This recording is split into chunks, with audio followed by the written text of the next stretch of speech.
Ladies and gentlemen, welcome to the Soul Survivor podcast, a PUBG esports podcast based around the informative discussion of the evolving PlayerUnknown's Battlegrounds esports landscape, as well as the perspective, players, and teams who shape the industry.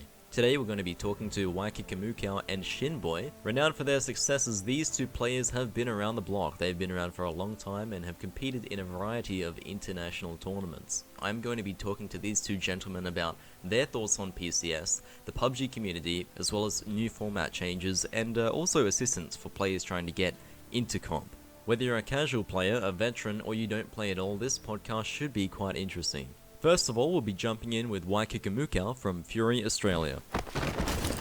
To begin with, Cow, could you please briefly introduce yourself and what you do for the listeners that may not already be aware?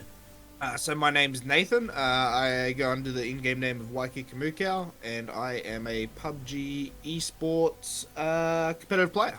What is your opinion on the new Most Chicken rule set being used for PCS 4? Has Fury had to change their playstyle much because of it?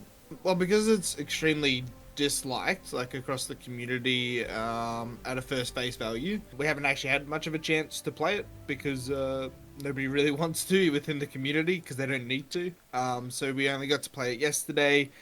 So we're feeling pretty underprepared, but ultimately I don't think it'll be too much of an issue, especially because SEA is like hyper aggressive. I don't think they're necessarily going to be playing that much differently, so I don't think we're going to be playing that much differently. Yeah, I think it's just going to benefit a lot of the teams that get lucky. I don't think it's necessarily going to punish the good teams, so we'll just have to wait and see. Okay. Do you feel as though the preparation that you'll get through Apex scrims and PCS scrims will be enough? Or do you feel as though it will be a bit of a disadvantage in comparison to teams that have already been playing it? I don't think it'll be a disadvantage, but no, I also don't think we're not going to get an advantage from playing those scrims. I think everybody is doing a very, very, very good job of not taking scrims very seriously leading up to the event. So our practice hasn't been fantastic, but I mean neither is theirs. So it's like goes both ways a little bit. So it's not a huge deal. And I mean, Buriram, Daytrade, and AAA obviously have experience from playing PGI, but I haven't noticed anything in the tournaments that we've been versing them in that's like necessarily that much more better than what everybody else does. Well, we've seen players mentioning the mental aspect of the MC format. Do you feel as though it's actually mentally exhausting for players? Have you noticed much of a difference yourself from from the few games that you have played of the format, or has it not really mattered too much? I can definitely see how it would be an effect. I think for those people at the very highest level, I mean, from my experience with just the standard super rule set, it can be extremely mentally exhausting and emotionally exhausting just playing that, and then to know that you could have like a really banging game and then obviously get nothing major from it. Yeah. But yeah, like I said, I think the big thing that is emotionally exhausting is seeing teams that shouldn't be getting big lumps of prize money, finding big lumps of prize money because they get lucky a couple of games. I think that's going to be the emotionally and mentally exhausting thing, especially from my side. I just don't think weak teams should. You can't have that with the old rule set. You can't have weak teams getting top placements like in the overall standings because it was impossible. Yeah, I see where you're coming from. Australia and New Zealand's PUBG esports scene, although still decently sized, has diminished in players over the past year or two. Do you feel as though this lack of players could eventually lead to a complete merge with the SEA region, or just a plain neglect of the OC region by PUBG? It's kind of tricky.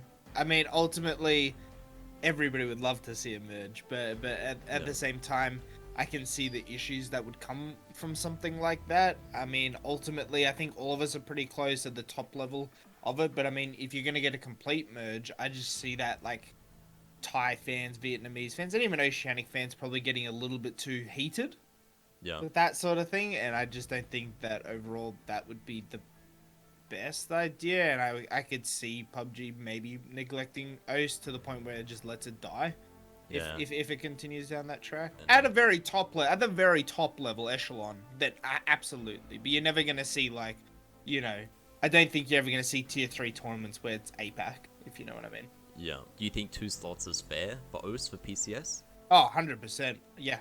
I unless there was Yeah, a huge jump in success. I think it's fair to give us what Indonesia and Philippines get. I think the Philippine teams and Indonesian teams have shown that they are better than our second team every single time, our second place Oceanic team. So, yep.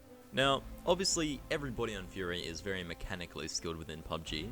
However, we do see Fury's in-game positioning playing a major part in their success. Do you feel as though newer comp players could learn positioning skills like this, or is it really just something that comes with experience over time? I mean, a mix of both. I think ultimately it's important to have somebody show you the ropes, like show you um where to position and why. I think is the biggest question. Don't just like say, hey, just go here. It has to be very much a why factor. Okay. Like, okay, this is why you're going to go there. Which I don't. I think that's what many teams miss. They see the way the Fury position and they're like, oh, okay, they do that. Let's just try and emulate. But they don't understand why we're doing it. So I think there just needs to be a nice balance there. But that'll come with experience. I think you'll understand why the more times you're thrown into a certain situation and whatnot. That's all I've got for you, Cal. Thank you for your time, man. Nice. Best of luck, sir. Thank you, Make sir. sure you you too. smash it. All the best in PCS. You smash that. I'll try. I'll try Easy, my man. very best. It's really interesting to hear Cal's insight. Fury don't tend to disappoint often. They're a very prominent team, and they basically always have a successful leaderboard standing in the end. With that, let's head over to Shinboi, a player for Dignitas PUBG in the North American region. To begin with, Shin, although I'm very well aware, could you please briefly introduce yourself and what you do for the listeners? My real name is Nolan. My in-game name is Shinboi. I'm a professional PUBG player from North America for Dignitas. Fantastic. Now, we've recently seen a resurgence of multiple large organizations coming back to PUBG after previously leaving the scene. This, of course, includes your own organization, Dignitas. Would you be able to explain how these organizations coming back actually affects the PUBG scene and the esports community? I think the biggest thing, especially for me and my team, is having an org behind you and supporting you. Really, it's really a good motivator. Being unsigned, at times you can feel somewhat discouraged. Yeah. But having a really good organization behind you is really nice.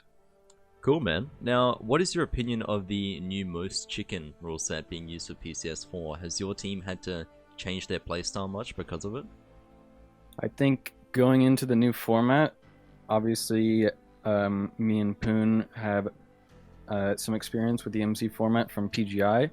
I think all the players that attended PGI will have will do better early on, and maybe we'll see some other teams that didn't attend PGI do better later on or in later tournaments.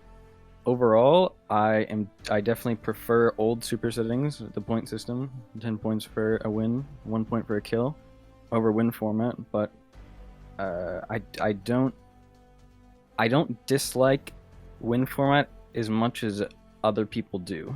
Yeah. I feel like other people, other players, other pro players definitely tend to have this outlook where it's like the end of the world. But there's, in my opinion, I think win format definitely don't get me wrong, changes the game. You have to you have to adjust your play style. You have to take less risks, not play for kills as much, etc. But I don't think it changes as much as a lot of these other players seem to think it does or will. Do you feel as though the MC format is mentally exhausting for players? Have you noticed much of a difference with your own team? So we have yet to play MC format in a tournament. We've only played it in scrims, and obviously scrims are, especially MC format, scrims are nothing like the real games. But I know during PGI, I think if you ask any player, the weekly survivals, where just you would kind of go into the weekly survivals, the most chickens format, where you would need to win a game to proceed to the weekly finals. Everyone's mindset or outlook was kind of, let's win a game as fast as we can so we don't have to play for the rest of the week, and we can relax and we can take a couple days off and just chill. Pio recently got interviewed on the same topic, and kind of his thoughts were this new format, it puts a lot of stress on the player, a lot of extra stress, because mistakes are a lot more prominent in win format. Like, if you make one mistake, your game is over, and if you don't win the game, you've essentially done nothing. If you even if you get second place, it's essentially like dying in the first 5 minutes of the match. What are your thoughts about the Latin America region merging with the rest of the Americas? Do you feel as though the ping difference for Latin players will be detrimental to their gameplay?